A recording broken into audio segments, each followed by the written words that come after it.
in Congress, July 4, 1776.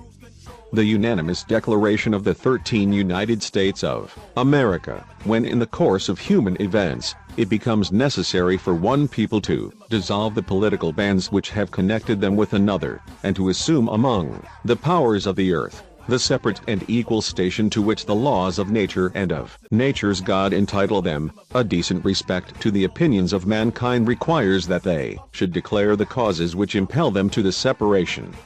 We hold these truths to be self-evident, that all men are created equal, that they are endowed by their Creator with certain unalienable rights, that among these are life, liberty and the pursuit of happiness. That to secure these rights, governments are instituted among men, deriving their just powers from the consent of the governed, that whenever any form of government becomes destructive of these ends, it is the right of the people to alter or to abolish it, and to institute new government, laying its foundation on such principles and organizing its powers in such form as to them shall seem most likely to effect their safety and happiness. Prudence, indeed, will dictate that governments long established should not be changed for light and transient causes. And accordingly all experience hath shewn that mankind are more disposed to suffer, while evils are sufferable, than to right themselves by abolishing the forms to which they are accustomed. But when a long train of abuses and usurpations, pursuing invariably the same object, evinces a design to reduce them under absolute despotism, it is their right, it is their duty, to throw off such government, and to provide new guards for their future security. Such has been the patient sufferance of these colonies, and such is now the necessity which constrains them to alter their former systems of government. The history of the present King of Great Britain is a history of repeated injuries and usurpations, all having in direct objecta establishment of an absolute tyranny over these states. To prove this, let facts be submitted to a candid world. He has refused his assent to laws, the most wholesome and necessary for the public good. He has forbidden his governors to pass laws of immediate and pressing importance, unless suspended in their operation till his assent should be obtained. And when so suspended, he has utterly neglected to attend to them. He has refused to pass other laws for the accommodation of large districts of people, unless those people would relinquish the right of representation in the legislature, a right inestimable to them and formidable to tyrants only. He has called together legislative bodies at places unusual, uncomfortable, and distant from the depository of their public records, for the sole purpose of fatiguing them into compliance with his measures. He has dissolved representative houses repeatedly, for opposing with manly firmness his invasions on the rights of the people. He has refused for a long time, after such dissolutions, to cause others to be elected, whereby the legislative powers, incapable of annihilation, have returned to the people at large for their exercise. The state remaining in the mean time exposed to all the dangers of invasion from without, and convulsions within. He has endeavored to prevent the population of these states, for that purpose obstructing the laws for naturalization of foreigners, refusing to pass others to encourage their migrations hither, and raising the conditions of new appropriations of lands. He has obstructed the administration of justice, by refusing his assent to laws for establishing judiciary powers. He has made judges dependent on his will alone, for the tenure of their offices, and the amount and payment of their salaries. He has erected a multitude of new offices, and sent hither swarms of officers to harass our people, and eat out their substance. He has kept among us, in times of peace, standing armies without the consent of our legislatures.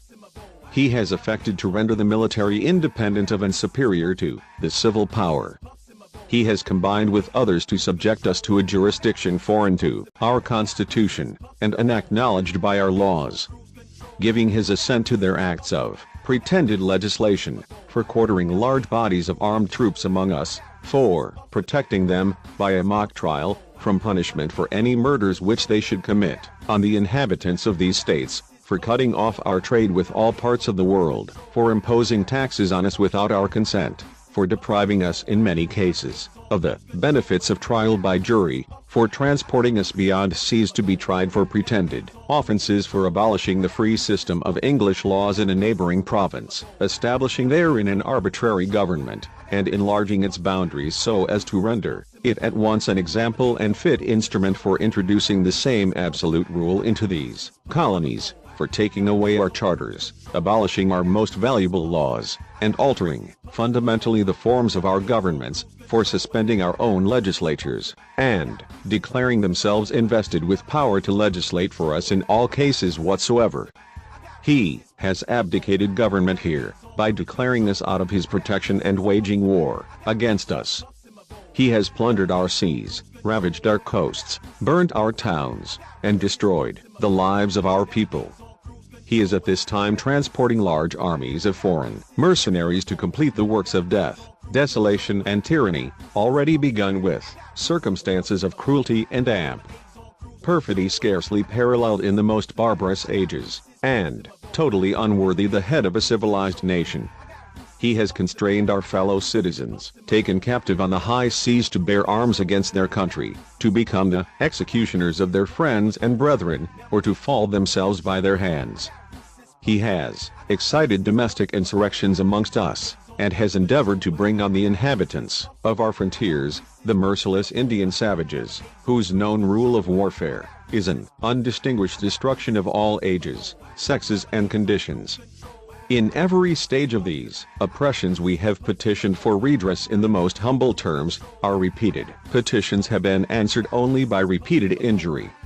A prince whose character is thus marked by every act which may define a tyrant, is unfit to be the ruler of a free people, nor have we been wanting in attentions to our British brethren. We have warned them from time to time of attempts by their legislature to extend an unwarrantable jurisdiction over us. We have reminded them of the circumstances of our emigration and settlement here. We have appealed to their native justice and magnanimity, and we have conjured them by the ties of our common kindred to disavow these usurpations, which would inevitably interrupt our connections and correspondence. They too have been deaf to the voice of justice and of consanguinity. We must, therefore, acquiesce in the necessity, which denounces our separation, and hold them, as we hold the rest of mankind, enemies in war, in peace, friends. We, therefore, the representatives of the United States of America, in General Congress, assembled, appealing to the Supreme Judge of the world for the rectitude of our intentions, do, in the name and by authority of the good people of these colonies, solemnly publish and declare that these united colonies are, and of right ought to be, free and independent states. That they are absolved from all allegiance to the British Crown, and that all political connection between them and the state of Great Britain is and ought to be totally dissolved. And that as free and independent states, they have full power to levy war, conclude peace, contract alliances, establish commerce, and to do all other acts and things which independent states may of right do. And for the support of this declaration, with a firm reliance on the protection of divine providence, we mutually pledge to each other our lives, our fortunes and our sacred honor. Georgia Button Gwinnett, Lyman Hall George Walton North Carolina William Hooper Joseph Hughes John Penn South Carolina Edward Rutledge Thomas Hayward, Jr. Thomas Lynch, Jr. Arthur Middleton, Massachusetts John Hancock Maryland Samuel Chase William Pocket Thomas Stone Charles Carroll of Carrollton Virginia George Wythe Richard Henry Lee Thomas Jefferson Benjamin Harrison, Thomas Nelson, Jr. Francis Lightfoot Lee Carter Braxton Pennsylvania Robert Morris, Benjamin Rush Benjamin Franklin John Morton George Clymer James Smith George Taylor James Wilson George Ross Delaware Caesar Rodney George Reed Thomas McKean New York William Floyd Philip Livingston Francis Lewis Morris New Jersey Richard Stockton John Witherspoon Francis Hopkinson John Hart Abraham Clark New Hampshire Josiah Bartlett William Whipple Massachusetts Samuel Adams John Adams Robert Treat Payne Elbridge Jerry Rhode Island Stephen Hopkins William Ellery Connecticut Roger Sherman Samuel Huntington Williams Oliver Wolcott New Hampshire Bigger Nigger Matthew Thornton